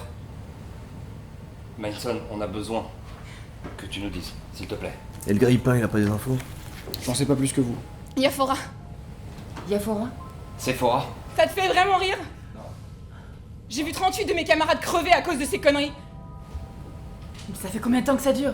Mais je sais pas, moi j'étais envoyée. Ils étaient supposés être infectés. C'était censé être juste une épidémie. J'ai quoi, Yaphora, c'est une planète? Ça existe plus, ils l'ont bombardé avec une...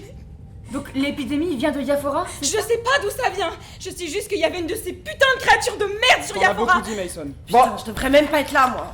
S'il y en a une, il y en a forcément d'autres, hein. Mais pourquoi est-ce qu'ils essaient de nous cacher ça?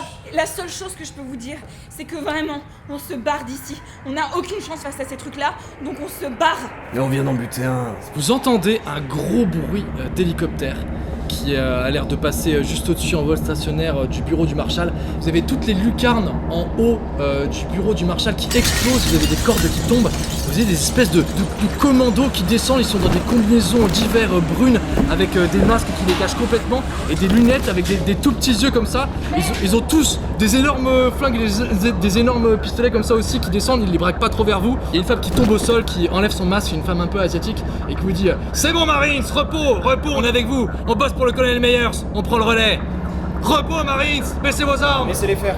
baissez vos armes, Moi, je baisse pas mon arme, moi. Baisse ton arme, Mimi. baisse ton arme, on est dans la même team, bande d'imbéciles. Ok les gars, allez-y. Et donc vous voyez des mecs qui passent avec un énorme filet, ils vous poussent comme ça mais sans ménagement, ils vous poussent sur les côtés, et ils arrivent au niveau du gros monstre qui est par terre, et ils disent bordel de merde, vous l'avez cramé? Ouais, on a fait tout le taf pour toi. Vous l'avez cramé ces imbéciles, bande de cons, il fallait qu'on le récupère bordel. Est-ce que vous pouvez nous dire ce qui se Bon passe? prenez les restes, c'est top secret ma chérie, t'as rien à Vous voulez savoir, la garder ok? en vie? Pas envie, on récupère ce qui reste. Récupérer sa carcasse. Et donc vous voyez un mec qui, avec un pistolet, il tire un gros filet en métal qui entoure le peu qui reste de la carcasse qui n'a pas encore fondu. Vous avez tout ce commando là qui commence à s'agiter autour. C'est bon, vous avez votre mission dans la nôtre, ok? Chacun son truc et on se marchera pas sur notre plate-bande. Attendant, on a fait la vie sur votre place apparemment. Non.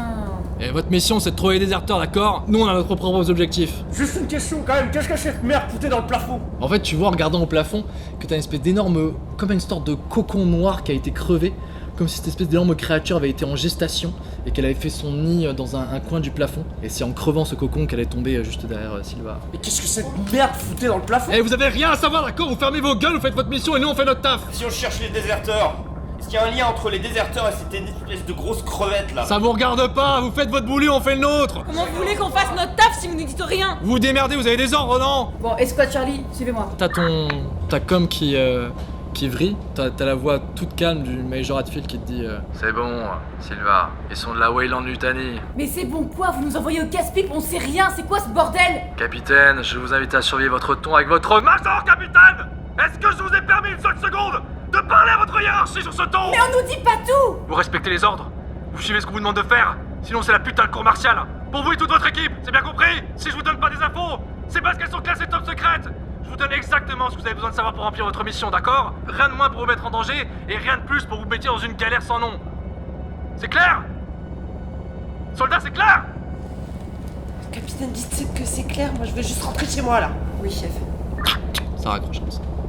Allez, on décolle et ils remontent ils accrochent le sac de l'énorme monstre à un câble qui repart, qui est relié en fait à un Cheyenne qui est en vol stationnaire. Tout le monde se agrippe à ces câbles et vous voyez ces hommes et femmes qui disparaissent aussi rapidement qu'ils sont arrivés. Dante, vous avez parlé d'une livraison? Oui. Vous avez toujours les coordonnées GPS? Je vous les ai donnés, c'était le bout de papier que je vous ai donné tout à l'heure. On n'a plus de véhicule, c'est ça? Bah non, le véhicule est cassé. Ok, je m'approche vers le Marshal et je lui demande si on peut réquisitionner un de leurs véhicules. Vous pouvez réquisitionner, mais ils sont pas aussi optimaux que les vôtres. Mais bon, on fait avec ce qu'on a. Par contre, quelqu'un va payer pour ma verrière qui est pétée là? On s'en prend de ta verrière. Putain, les marins, c'est après, on se demande pourquoi vous avez des problèmes avec les locaux. Hein. Vous avez pris un peu de temps, pendant quelques minutes, Chaplin, tu as essayé de te réparer ta main. T'as fait comme t'as pu, mais t'as pas le matériel adéquat et tout seul, c'est un peu compliqué de te réparer toi-même. T'as également essayé de voir si votre transport de troupes blindées était encore viable, mais malheureusement, ouais, il s'est retourné et donc c'est quasiment impossible de le retourner, enfin il est trop abîmé. Et donc vous prenez une petite voiture, du Marshal vous prête une fourgonnette avec laquelle vous pouvez vous déplacer et donc vous suivez le signal sur vos radios. Dante, tu traduis le signal au fur et à mesure. Tu te rends compte effectivement que, apparemment, en comprenant un peu ce qui se raconte, ce sont des insurgés d'Ariarchus qui ont l'air de vouloir faire une livraison extrêmement importante à une organisation. Ça reste très flou. Ils ont dû s'organiser pour faire partir les traîtres.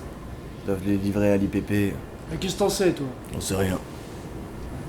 Ils livreraient des humains? Un mini. Ta gueule, T'as une idée?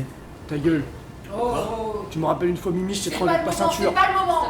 Écoutez, il faut que je vous dise, j'ai de sérieux doutes sur le Major Hatfield. Je ne vois pas un rédempteur trahir son escouade comme ça. Ça me paraît complètement impossible. Capitaine, ou doucement, si je peux me permettre, là, ces choses que vous dites. Oui. Bah apparemment j'en qu'ils ai aient une très conscience. bonne raison en fait. Et j'ai l'impression qu'ils en ont une. Mais laquelle? Je sens que vous savez plus de choses et là, il faut que vous nous aidiez. On va lui tirer les verres du nez pendant combien de temps? Je vous ai dit tout ce que je savais, d'accord? Vous voulez que je le fasse parler? Laissez-la Non, 5 non, minutes non, avec non, moi. Parce que tu Non, crois que non, tu me fais non, peur, non. Hammer? Mais vas-y, ramène-la, tu me fais pas peur, connard. On se calme. Tu vas faire parler qui? Avec ta grande gueule. T'as juste une grande gueule. Oh putain. La seule chose qu'on sait, c'est qu'on peut se faire confiance entre nous. À partir de maintenant, c'est la seule chose qu'on sait. Eh ben, on sait pas Arrêtez. grand chose. Bon. Il y a un lien avec l'UPP? Vous pensez que c'est à l'UPP qui livre? Je sais pas, mais l'UPP, JPP. Ah, je l'ai. Yona, t'es en train de rouler, tu vois que le blizzard qui balaie toute la planète s'est encore accéléré. Et d'un coup, à quelques mètres de toi sur la route, tu vois une forme humaine. Tu tournes violemment le volant, tout le monde vous explosez. Tu fais un gros dérapage et tu passes à côté de cette femme noire, cette Marines Wright que vous avez déjà vue, qui est stoïque avec son sniper et qui n'a pas bougé, qui t'a laissé complètement valdinguer dans le décor. Tu patines, mais tu as fait des grands à-coups avec ton volant et tu t'arrêtes à quelques mètres d'elle. Elle sort son sniper comme ça, elle vise la voiture, elle dit « Bougez pas, je peux vous parler! Tirez pas !» Personne ne tire, personne ne tire. J'en aurai au moins un! Je suis une sniper professionnelle! Elle vous braque comme ça, elle dit je veux juste vous parler! Je veux juste vous parler! Personne ne tire. Vous m'entendez? C'est un ordre, personne ne tire. On va pas tirer, mais qui sort? Je suis au volant, perso, s'il faut se barrer, il vaut mieux que je reste au volant, sinon on perd trop de temps. Je sors, je vais sortir. D'accord? Et vous ne tirez pas. C'est bon, je te couvre, je te couvre. Ok. Donc, je sors de la voiture et je m'approche tout doucement de Wright. Tout de suite, elle te braque dès que t'as passé, genre la tête. Tu vois elle te suit à la perfection avec son fusil sniper. Tu te prends une balle de ça, tu sais que t'es raide morte. Agent Béatrice Silva. Je commande l'escouade Charlie. Je vous connais, capitaine Silva, vous êtes une rédemptrice. Oui. Moi aussi, je suis une putain de rédemptrice. Mais qu'est-ce qui se passe, putain? C'est le bordel, capitaine. Baissez votre flingue d'abord. Non, je vais te pas mon arme. Je pose mon arme, je vais rejoindre le capitaine. Je la suis. Elle vous braque les trois comme ça, elle a du mal à vous braquer les trois. Ok, je décide de sortir aussi. Non. Je décide de sortir Non, aussi. non. Je refuse d'écouter ses ordres. Je sors plus et je la braque. Ok, que tout le monde se calme. Faites pas attention à lui, s'il vous plaît. Par ici, regarde. Une oreille. Je t'aurai avant que tu m'aies, t'inquiète pas. Right, regarde-moi, regarde-nous. Pourquoi elle te braque toi comme ça? Écoutez, je sais que vous êtes à nos trousses. C'est le bordel, on s'est tous séparés, Wojciech avec Carvalho. C'est pas de notre faute, d'accord? Pourquoi vous êtes partis? On faisait de la surveillance dans le niveau -3 de Fort Nebraska. Ils font des trucs de tarés là-bas. Des putains de trucs de maboule, ils créent des armes, des armes biologiques, je sais pas quoi. À Fort Nebraska, dans les sous-sols. Je lui saute dessus et je lui écrase la tête avec ma main.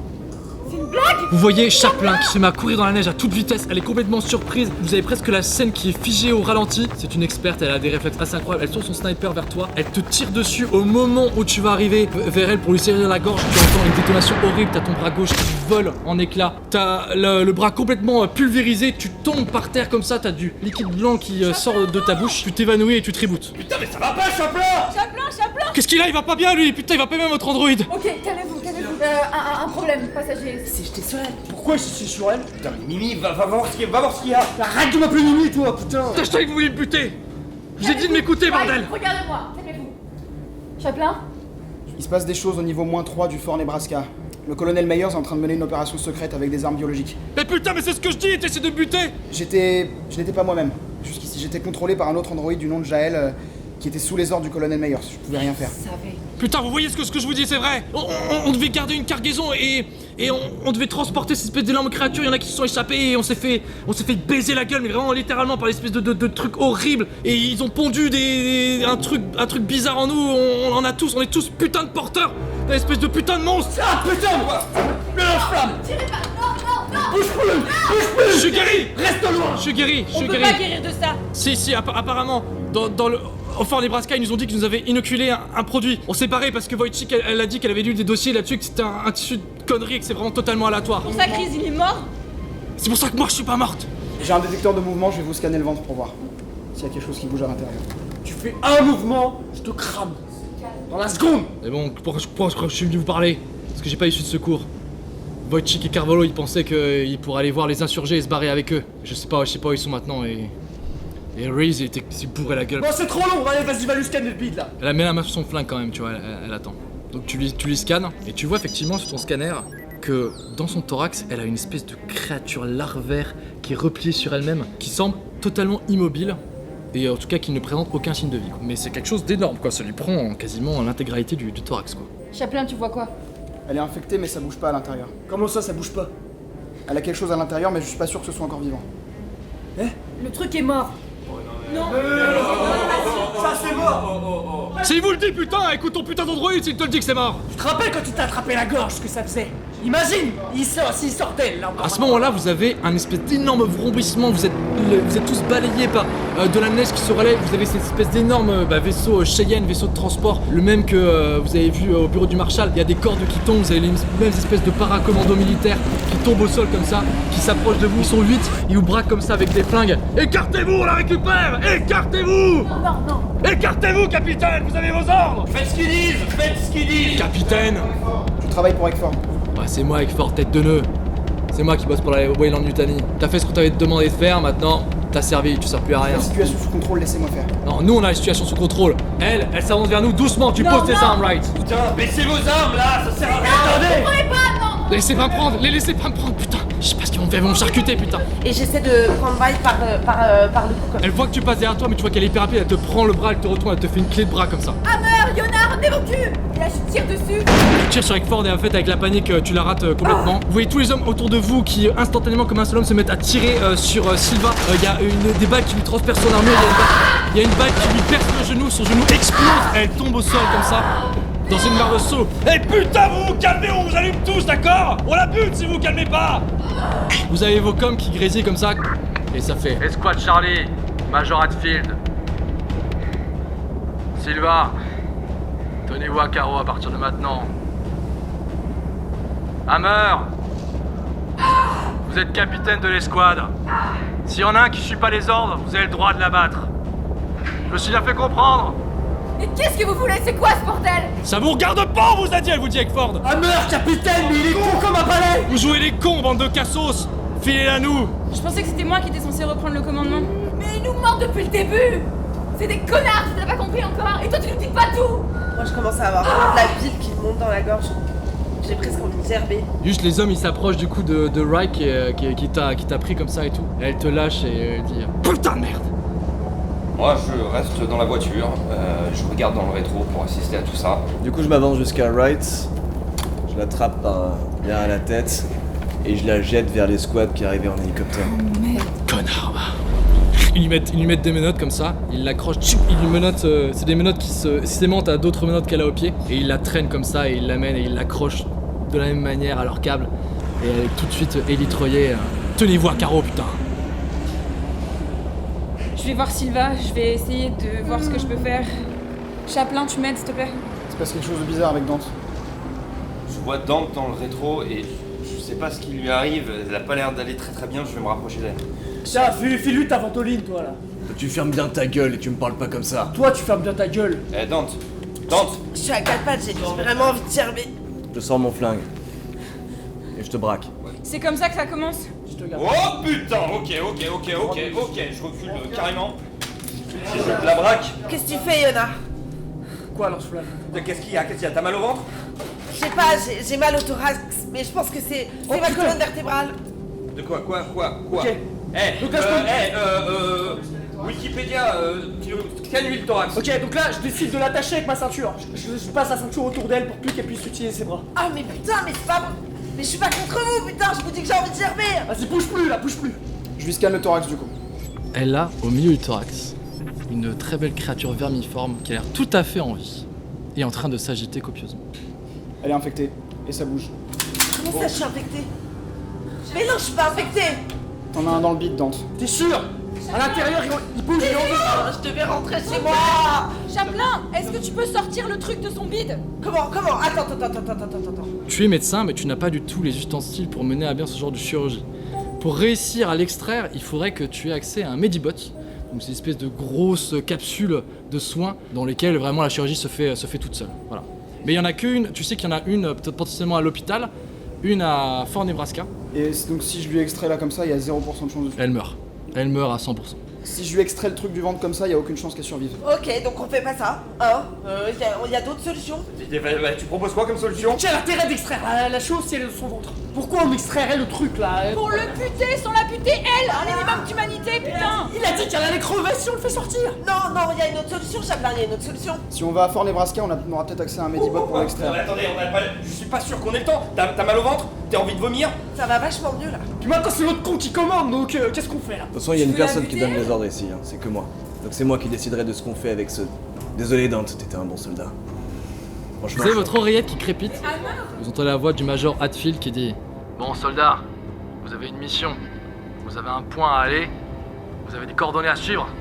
Vous allez y aller en vous bougeant le cul. Oui chef. Très bien. Ne faites pas poireauter. Vous avez entendu? Y a pas un hôpital sur le chemin là? Mason, tu connais bien ces bestioles, est-ce qu'on a le temps d'aller à l'hôpital? Mason, comme tu es spécialiste en épidémie et en bactériologie, tu as un peu analysé déjà tout ce que vous avez vu. Effectivement, tu sais que ces espèces d'hôtes néfastes qui tuent leurs porteurs ne surgissent qu'au bout d'un certain moment. Et si les marshals ont eu le temps d'arrêter le mec et de l'emmener en cellule, il y a au moins toute une journée qui s'est passée avant que cette créature ne lui jaillisse du ventre. D'après ce que je sais, je pense qu'elle a au moins 24 heures devant elle.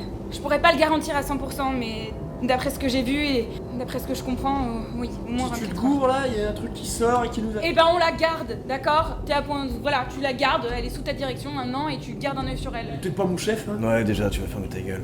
Et toi Minnie, pour une fois t'as eu une bonne idée. Dante. Hammer, on a besoin du plus de soldats possible. Hammer, tiens, on peut s'arrêter à un hôpital. Y'en a pas pour longtemps, Chaplin, tu saurais faire ça vite. Aucun souci. Putain, vacances de ski de merde. Nos ordres, ils la concernent pas. Pour le moment, on va la garder avec nous. Elle est sous ta surveillance directe. S'il y a le moindre truc qui bouge, s'il y a le moindre problème, tu la shootes directement. On a besoin d'elle pour retrouver les autres putains d'enculés de traîtres. On les retrouve rapidement. Au passage, si on a l'occasion de la guérir, pourquoi pas. Et on rentre chez nous. Merci, Hammer. Donc, un robot sans bras, le chef sans genoux, un scientifique qui sait pas tirer, et l'autre qui est enceinte d'un monstre. Oh, j'ai peur. Commencez pas. On monte dans la bagnole et on passe à autre chose. Tu gardes un œil sur elle. Je pense qu'on devrait retravailler la cohésion d'équipe, de manière générale. Vous arrivez avec votre petite fourgon de Marshal Colonial dans une zone un peu plus éclairée. C'est au nord de la ville, c'est une zone qui est plutôt abandonnée, mais c'est des grands champs pétrolifères et des grandes usines. Et donc tout ça est encore alimenté par le réacteur de Fort Nebraska. Vous suivez les petites routes enneigées, toujours balayées par le blizzard à l'intérieur de l'habitacle de votre fourgon. Et vous vous dirigez vers les coordonnées qui sont indiquées. Hammer, on peut peut-être me détacher là, non? Sinon je vous sers à rien en fait. Pour l'instant, Dante, y a pas besoin. Et tu fais gaffe à ma ceinture, hein. On verra quand on sera arrivé. Moi je m'occupe de soigner Silva du coup. Je lui fais des picouses, je lui rafistole des trucs. Putain! Tu veux une clope? Merde, putain! Bon, tu veux une clope ou pas? C'est pas le moment. Ok. Moi, je veux bien une clope. Que je conduis. Merci, Mimi.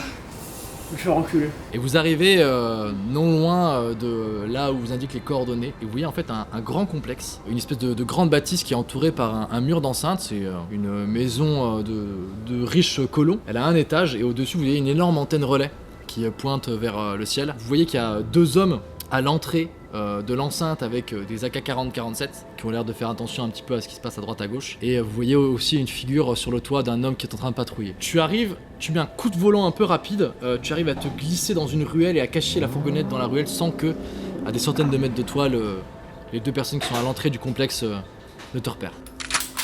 Hammer, je vais te le redemander, est-ce qu'on peut me détacher? Oui, on va te C'est dans la détacher. voiture, je pense aussi. Détache-la. Détache-la, elle va sortir de la voiture. Toi aussi, je sors de la voiture. Tu vas contourner les gardes.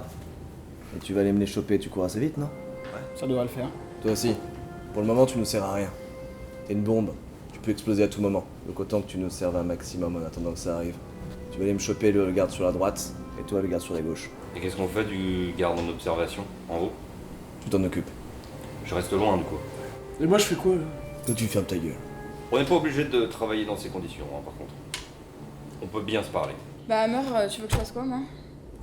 T'es une scientifique. Fais tes trucs de scientifique. Dante, tu as contourné l'enceinte, tu frôles les murs comme ça, tu arrives à côté d'un homme, tu essaies de t'approcher le plus vite possible. À un moment, il se retourne vers toi, il t'a capté, bam, tu lui tires en plein dans la tête. De ton côté, Chaplin, tu cours sur l'autre homme, tu te jettes sur lui, mais il arrive à te bloquer avec son AK-47. Il hurle, vous n'arrivez pas à vous frapper l'un et l'autre. Yona, tu vises l'homme qui est sur le toit, tu lui tires en pleine tête et tu vois, il pousse un cri et son corps tombe de l'immeuble, il tombe de 2 étages, il vient s'écraser sur le sol. Immédiatement, vous entendez que ça hurle dans la cour, vous entendez des cris, vous entendez des appels aux armes et des bruits de course. J'arrive à choper son arme et je lui fous dans la gueule.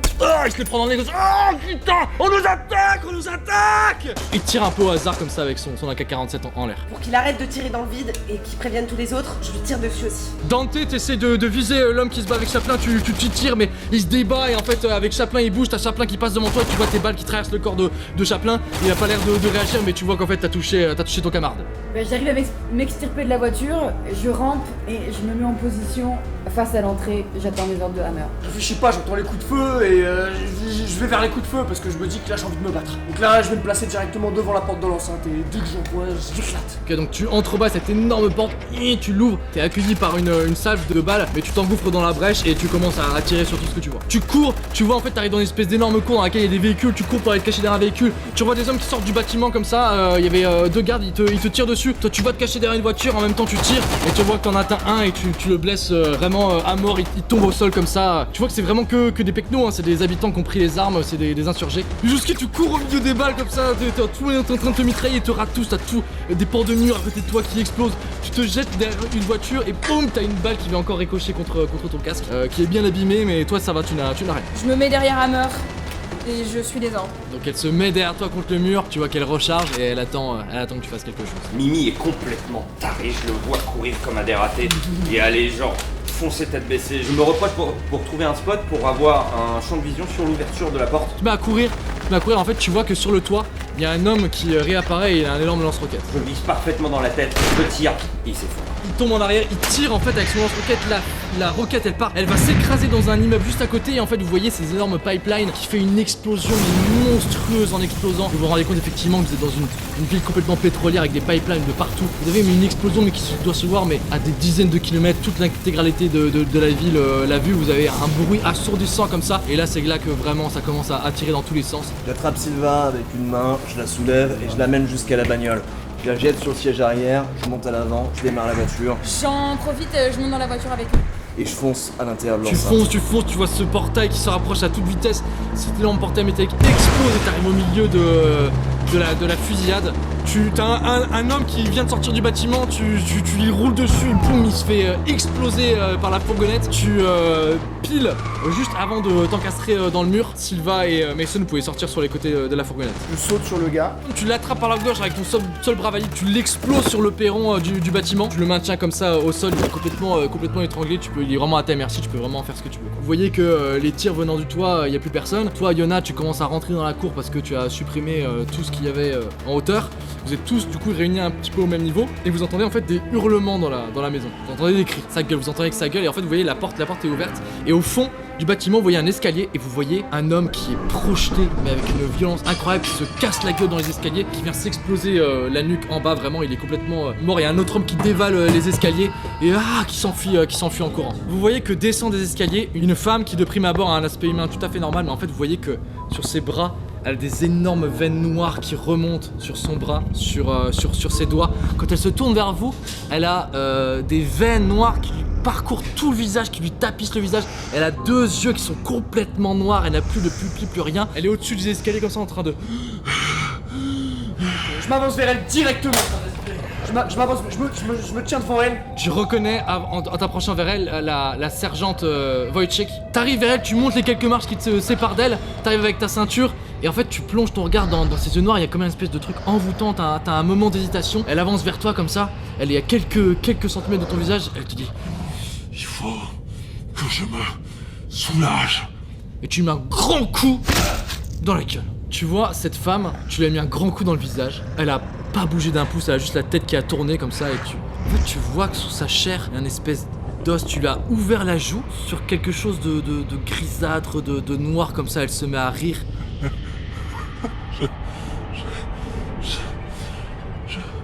Je ne vais pas bien. Je ne vais pas bien. Elle commence à s'arracher les cheveux, elle s'arrache le visage. Tu vois toute sa chair qui tombe, t'as son crâne qui s'allonge, ses bras qui s'étendent. Il y a des zones noires qui s'arrachent de son corps. Son corps devient grand, massif. Son crâne s'allonge, il y a une espèce de visage qui se crée à l'avant du crâne. Et ces 2 orbites qui tombent du visage. Il n'y a plus qu'une couverture de chair qui recouvre cette espèce de crâne oblong que tu as déjà vu. C'est une créature monstrueuse, grisâtre, noire, un visage humain mais au nez coupé et aux orbites vides. Et tu as ce monstre qui te hurle au visage au moment où elle a fini sa transformation, où les dernières touffes de cheveux et les derniers morceaux de peau qu'elle avait sur elle s'effondrent au sol. Je me retrouve devant la créature, là elle est juste à quelques centimètres de moi et je panique un peu, mais tout en reculant je commence à l'arroser avec le fusil. Mais Jouski, tu tires au corps à corps, tu t'es en train de reculer dans l'escalier, tu te casses à moitié la gueule et t'arrives à le toucher. Tu as des balles qui lui percent le corps et t'as une petite projection d'acide qui tombe sur ton armure qui fond. Tu vois une fumée qui se dégage de ton armure au moment même où il y a tout un morceau de ton armure qui tombe en ruine à cause des projections d'acide. T'as l'énorme créature qui s'avance vers toi, qui t'attrape et qui te mord l'épaule, qui te serre l'épaule, tu sens ses crocs qui s'enfoncent dans ta chair. Elle te relâche et tu te casses la gueule dans l'escalier. Putain, je brise la tête. Tu allumes tout l'escalier et tu vois certaines de tes balles qui arrivent à l'atteindre. T'as encore, au moment où ces balles transpercent ses bras, des projections d'acide qui tombent juste autour de Zbijouski. Je pète un câble, ça me rappelle la créature que j'ai vue à Yaofura. Je jette mon arme, je prends mon lance-flamme et j'allume la créature de toutes mes forces. T'as la créature qui recule en hurlant. Tu vois que le feu, c'est vraiment quelque chose qui a l'air de lui faire horreur. En tout cas, il n'y a pas du tout de projection d'acide au moment où tu la crames. T'es complètement azimuté, t'es possédé, t'es en train de hurler au moment où tu la brûles en haut de l'escalier. J'ai vu ce qui pouvait m'arriver en voyant la créature se transformer. J'ai pas du tout envie que ça m'arrive. Moi, je veux rentrer chez moi, vivante.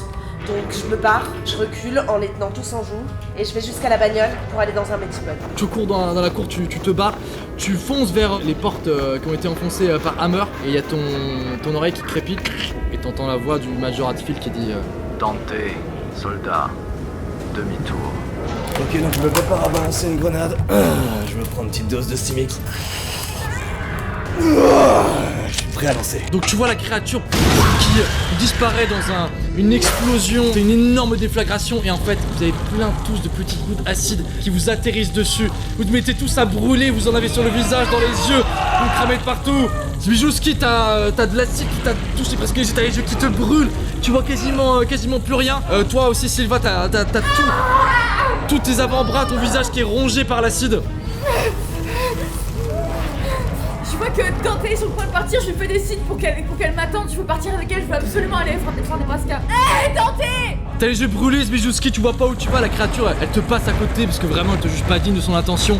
Elle se retourne, elle met un énorme coup de queue presque sans te faire exprès dans ton ventre, tu voles contre un mur, tu t'exploses contre le mur, tu retombes au sol Zbijouski, tu sens ta jambe qui se casse sous l'impact, t'as ta jambe qui est complètement brisée et t'as la grosse créature qui se dirige vers les autres. Perdu pour perdu. Je suis quasiment cuit. Je chope mon lance-flamme.